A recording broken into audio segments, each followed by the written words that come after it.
انہی علماء میں سے ایک نام جو میرا خیال ہے میرے نوجوانوں نے تو شاید سنا بھی نہیں ہوگا، ایک نام ہے آیت اللہ وحید باقر بہبانی۔ آیت اللہ وحید باقر بہبانی کا واقعہ ہے امام زمانہ کے ظہور کے لیے تیاریوں کے باب میں۔ آیت اللہ وحید باقر بہبانی کربلا کے شہر کربلا کے ایک مضافاتی علاقے میں ایک مسجد کے امام ہیں، پیش امام ہیں، نماز پڑھاتے ہیں۔ نماز پڑھانے کے بعد ان کا وظیفہ یہ تھا کہ جب نماز ختم ہو جاتی تھی تو کھڑے ہوتے تھے، ایک چھوٹی سی کسی بھی معصوم کا کوئی قول یا حدیث اور ایک چھوٹا سا فقہی مسئلہ بس، اور اس کے بعد زیارت پڑھائی اور نماز ختم۔ روزانہ ان کا ایک وظیفہ تھا کہ ایک حدیث ایک مسئلہ، ایک حدیث ایک مسئلہ۔ اس سے فائدہ کیا ہوتا ہے کہ 30 دن میں 30 حدیثیں بھی یاد ہو جاتی ہیں اور 30 مسئلہ فقہ سے بھی واقف ہو جاتا ہے انسان، برڈن بھی نہیں ہوتا روزانہ کا ایک مسئلہ۔ ایک دن ایک مسئلہ بتایا اور اس کے بعد ایک حدیث پڑھی تو پھر زمانہ اپنی آنکھیں پھیر گیا۔ حدیث کیا پڑھی بتاؤ؟ یہ واقعہ اگر میں نے اپنے اساتذہ سے اسی طرح نہیں سنا ہوتا تو میں آپ کو اسی طرح نہیں سناتا، کیونکہ مجھ میں اتنی جرت نہیں ہے، کیونکہ یہ امام کی بارگاہ میں براہ راست گستاخی ہے۔ مگر اس اساتذہ نے پڑھا اسی طرح۔ کہتے ہیں ایک دن آیت اللہ وحید باقر بہبانی نے نماز پڑھائی، نماز پڑھانے کے بعد ایک مسئلہ فقہ بتایا، اس کے بعد ایک چھوٹی سی حدیث پڑھی، اور وہ حدیث بھی کس کی پڑھی؟ زمانے کے امام کی، حاضر امام کی، وارث کائنات۔ وہ حدیث کیا تھی معلوم ہے؟ وہ حدیث تھی کہ آپ نے فرمایا کہ دیکھو زمانے کے امام ارشاد فرماتے ہیں، اے میرے چاہنے والوں، جب تم میری غیبت میں میرے ظہور کے لیے دعا مانگو اور وہ دعا تمہیں جلدی قبول ہوتی نظر نہ آئے تو پریشان نہیں ہونا، تمہارے حق میں بہتر ہے۔ آسان سے جملے کو مشکل تو نہیں۔ اگر تم میرے ظہور کے لیے دعا مانگو اور وہ دعا تمہیں جلدی قبول ہوتی نظر نہ آئے تو پریشان نہیں ہونا، تمہارے حق میں بہتر ہے۔ جیسے ہی یہ حدیث انہوں نے بیان کی تو 2 4 6 8 10 12 15 جو شر دماغ میں رکھنے والے لوگ ہوتے ہیں یا علماء کے مخالف لوگ ہوتے ہیں، انہوں نے فوراً مسجد میں شور ڈال دیا کہ دیکھا بھائی آج تمہارے مولوی صاحب کھل کے سامنے آئے، آج انہوں نے کہہ دیا کہ امام کے لیے اگر دعا مانگو اور ظہور میں جلدی کی دعا قبول نہ ہو تو پریشان نہیں ہونا، اطمینان سے بیٹھ جانا، تمہارے حق میں بہتر ہے۔ اس کا مطلب یہ ہے کہ انٹرنلی اندرونی طور پر یہ چاہتے ہیں کہ ہم امام کے ظہور کی دعا مانگنا ہی چھوڑ دیں، تاکہ ان کا جو یہ کھانے پینا اور حلوے مانڈے والا سلسلہ ہے نا یہ بند نہ ہو جائے۔ ان کو خوف ہے کہ کہیں اگر مانگتے مانگتے دعا میں جلدی ہو گئی قبول تو پھر امام آ جائے گا تو پھر ان کا سلسلہ کیا بچے گا۔ دوسرے زاویے سے بھی تو سوچتے ہیں نا لوگ، اور یہ کہہ کے نہ صرف شور کیا بلکہ کہا یہ معاذ اللہ ثم معاذ اللہ، ایک عالم کی شان میں گستاخی کی اور کہنے لگے کہ بھائی یہ تو نجس شخص ہے، اس کا عقیدہ امامت آج سمجھ میں آ گیا، لہذا مارو اسے۔ ایسے بے وقوف اس ملت میں آج بھی ہیں، بیچارے بہت سے کو تو یہی نہیں پتا ہوتا کہ ہم نے کس کے کہنے پہ کیا کیا۔ اسی لیے تو مولا نے کہا کہ نادان دوست پر دانا دشمن سے بچو۔ لوگوں نے ماننا شروع کر دیا، اس میں ایک صاحب ذرا زیادہ سر فہرست تھے، انہوں نے دھکے دے کے اس عالم کو مسجد سے نکال دیا، عالم گھر چلا گیا۔ تھوڑی دیر کے بعد اس کے دروازے پر آیا اور جا کر دوڑ دوڑ پیٹنا شروع کر دیا۔ عالم نے دروازہ جو کھولا تو انہوں نے مصلی جو بچھا تھا مسجد میں جس پر وہ نماز پڑھاتے تھے وہ مصلی اٹھا کے ان کے پیروں پہ پھینکا، کہا نجس ہو تم، یہ لو اپنا نجس مصلی، اور یہ کہہ کے اس عالم کے منہ میں تھوک دیا اور تھوک کر واپس چلا گیا۔ مسجد آیا، کہنے لگا یہ مسجد دھو، آج 6 مہینے سے یہ نجس آدمی ہمیں نماز پڑھا رہا تھا، مسجد بھی نجس ہو گئی ہوگی، تو مسجد دھلوائی گئی۔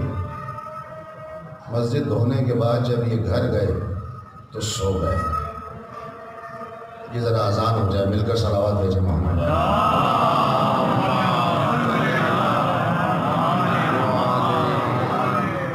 یہ شخص مسجد دھلوا کر اور دھو کر گھر پہنچا، سو گیا۔ جیسے ہی سویا عالم خواب میں دیکھا امام کا ظہور ہو گیا،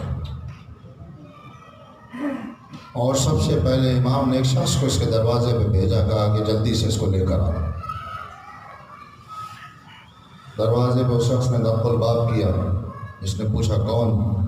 کہنے کہ مولا کا ظہور ہو گیا، مولا تمہیں بلا رہا ہے۔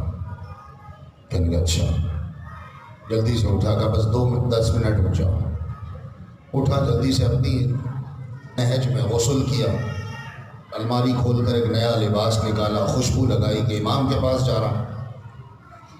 جب امام کے پاس پہنچا تو امام دیکھا کافی لوگ مجمع بیٹھا ہے۔ امام کے پاس آیا، آگے قریب آ کر بیٹھنا چاہتا تھا، امام نے کہا کھڑے ہو جاؤ۔ تو مولا کیا بات ہے؟ کہ یہ لباس اتار کے آؤ، یہ تم نے حرام پیسے سے خریدا ہے، ہمارے سامنے حرام کے لباس پہ نہیں آؤ۔ جلدی سے واپس گھر آیا، آنے کے بعد الماری کھولی۔ اب آج کی لینگویج میں کہہ رہا ہوں تاکہ سمجھ میں آ جائے۔ ہاں، وہ الماری کھول کر دیکھنے لگا، کہنے کا ہاں یہ تو میرا خیال ہے میرا لباس پیور سیلری کا ہے، باقی یہ اوپر والا ہے مگر یہ سیلری والا ہے۔ سب کو پتا ہے کس کو کس نے کیا کیا۔ لباس لیا، دوبارہ نیا لباس پہنا، امام کے پاس پہنچا، بیٹھنے لگا۔ امام نے کہا کھڑے ہو جاؤ۔ کہا مولا اب کیا بات ہے؟ کہا جس سواری پہ آئے ہو اسے واپس چھوڑو اور پیدل ہمارے پاس آؤ، وہ سواری حرام پیسے سے لی ہے۔ یہ جو ہمارے تک آنے کا سفر ہے نا، اسے حلال طے کرو۔ واپس گیا، گاڑی کی چابی پھینکی۔ آج کی لینگویج میں کہہ رہا ہوں، ورنہ اس زمانے میں جب یہ واقعہ ہوا ہوگا آیت اللہ وحید باقر بہبانی کا، تو گھوڑ سواری اور اونٹوں کا زمانہ تھا۔ خیر وہ وہاں پہ اپنی سواری چھوڑ کر پھر واپس آیا، پھر بیٹھنے لگا۔ امام نے کہا کھڑے ہو جاؤ۔ کہا مولا اب کیا ہوا؟ کہا جس مکان میں رہتے ہو وہ مکان میں تالا لگاؤ، اس کی چابی اپنے چچا کے بچوں کو جا کر دو۔ یہ تمہارے باپ نے ان کا حق کھایا تھا، یہ ان کا حق ہے، تمہارا نہیں۔ جس مکان میں تم رہتے ہو وہ تمہارا نہیں ہے، تمہارے چچا کا تھا، تمہارے ابا نے حق کھا لیا تھا، یتیم چھوٹے تھے انہوں نے کھا لیا، اب جا کے ان کا حق واپس کرو کیونکہ اب وارث سے حق آ گیا۔ جا کر مکان میں تالا لگایا، جا کے چچا بھائیوں کو چابی دی، کہہ رہا ہوگا بھیا ہمیں تو پتہ نہیں ابا نے کیا کیا یہ لوگ۔ واپس آیا، آ کر بیٹھنے لگا۔ امام نے کہا کھڑے ہو جاؤ۔ کہا مولا اب کیا بات ہے؟ اس کا ایک بیٹا تھا۔ امام نے کہا جا کر اپنے بیٹے کو قتل کر دو، کیونکہ اس نے ہماری غیبت میں وہ گناہ کبیرہ انجام دیے ہیں کہ یہ شریعت مصطفیٰ میں واجب القتل ہے۔ جیسے ہی امام نے کہا اپنے بیٹے کو قتل کر دو، ایک مرتبہ یہ غصے میں آ گیا، اور اس نے غصے میں آ کر معاذ اللہ ثم معاذ اللہ نقل کفر نباشد، زمانے کے وارث کی شان میں گستاخی کی، اور کہنے لگا کہ آپ اپنے آپ کو، یہ لفظ آپ تو میں استعمال کر رہا ہوں ڈرتے ڈرتے، ورنہ اس نے جو الفاظ استعمال کیے علماء نے تو اپنے درس میں پڑھے مگر مجھ میں جرت نہیں ہے، وہ عالم ہے ان کو حق ہے، میں ایک بہت چھوٹا سا طالب علم ہوں۔ اس نے کہا آپ نے اپنے آپ کو امام کہہ کر انٹروڈیوس کرایا ہے، آپ امام تو امام، میں آپ کو سید ماننے کو تیار نہیں ہوں۔ پہلے آپ نے میرے کپڑے اتروائے، پھر آپ نے میری سواری چھنوائی، پھر آپ نے میرا مکان چھنوایا، اب میرا ایک ہی بیٹا ہے جس سے میری نسل چلنی ہے، اب چاہتے ہیں اسے بھی قتل کر دیں، امام تو دور کی بات ہے، میں آپ کو سید ماننے کو تیار نہیں۔ یہ کہا اور اس کی آنکھ کھل گئی۔ اب جو آنکھ کھلی تو پریشان ہو گیا کہ یہ میں نے خواب کیا دیکھا، یہ کیا ماجرا ہے۔ تھوڑی دیر کچھ سوچتا رہا، کچھ خیال آیا، سیدھا اسی آیت اللہ وحید باقر بہبانی کے دروازے پر گیا، اور اب جانے کے بعد انداز بدل گیا، آہستہ آہستہ نوک کر رہا ہے، مولانا صاحب سلام علیکم، مولانا صاحب سلام علیکم، دروازہ کھولیے آغا میں آیا ہوں آغا۔ عالم دین نے دروازہ کھولا، جلدی سے آیا اور قدموں پہ گر گیا اور کہنے لگا مولانا مجھے معاف کر دیجیے۔ عالم کی شان بتاؤں، ایسے نہیں کہا اللہ نے کہ ایسے نہیں کہا اللہ کے نبی نے کہ علماء ورثۃ الانبیاء۔ آیت اللہ وحید باقر بیبانی کے قدموں پہ گر گیا اور کہنے لگا مولانا مجھے معاف کر دیجیے۔ آپ نے کہا کیوں؟ نہیں بس آپ ایک مرتبہ یہ کہیے میں نے تم کو معاف کیا۔ آپ نے کہا میں یہ نہیں کہوں گا، میں یہ نہیں کہوں گا۔ پہلے یہ بتاؤ کہ ابھی تو تم مجھے آدھے ایک گھنٹے پہلے مار رہے تھے، مجھے نجس کہہ رہے تھے، اب تمہیں آدھے گھنٹے کے بعد کیا ہو گیا کہ تم مجھ سے معافی مانگ رہے ہو؟ اس نے کہا مولانا یہ میں آپ کو بعد میں بتاؤں گا، لیکن آپ پہلے یہ کہہ دیجئے میں نے تمہیں معاف کیا۔ آپ نے کہا میں یہ نہیں کہوں گا کہ میں نے تمہیں معاف کیا۔ اس نے کہا کیوں مولانا؟ کہا اس لیے کہ میں تم سے ناراض ہی نہیں ہوں تو تمہیں یہ کیوں کہوں کہ معاف کر دیا۔ اس نے کہا آپ مجھ سے ناراض نہیں ہے؟ کہا نہیں۔ کہا کیوں؟ کہا اس لیے کہ یاد رکھو ہم آل محمد کا دین تم تک پہنچانے والے ہیں، اور ہمارے اندر یہ صفت اگر نہ ہو تو پھر ہمارے علم کا فائدہ نہیں۔ اگر ہم کسی مومن کے لیے بغض رکھ کر مصلی پر آئیں تو نماز نہیں پڑھا سکتے۔ اب بتاؤ کہ تم کیوں آئے؟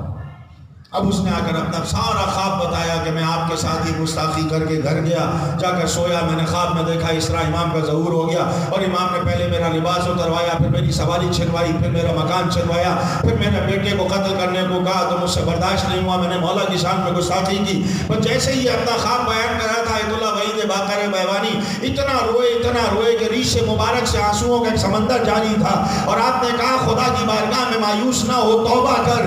تو ہم نے اسی لیے تجھ سے کہا تھا کہ دیکھ امام نے خود کہا ہے کہ جب ہمارے ظہور کی دعا مانگو اور وہ دعا میں جلدی نہ ہو رہی ہو تو پریشان نہ ہونا، اطمینان رکھنا، اس لیے کہ ابھی تم نے اس زاویے سے تیاری کی ہی نہیں ہے۔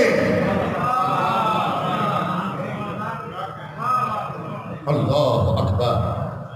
کیا تم نے امام کے ظہور کی دعا مانگتے وقت یہ تیاری کر لی کہ تمہارے جسم پہ لباس حلال ہے؟ کیا تم نے اپنی سواری کو حلال رکھ لیا ہے؟ کیا تم نے اپنے مکان کا حق ادا کر دیا ہے؟ کیا تم نے اولاد کی تربیت کو زمانے کے امام کے سپاہیوں کی طرح کرنا شروع کر دیا ہے؟ اگر تمہارا گھر آل محمد کے وارث کی آمد کے لیے تیار ہو چکا ہے تو پھر دل سے کہو مولا اب دیر نہ کیجیے، آپ کو کربلا کے یتیموں کا واسطہ۔ خالی دعا نہیں مانگو، آنے والے کے لیے اپنے عمل سے دعویٰ بھی کرو، اپنی تیاری کو بھی مانگو۔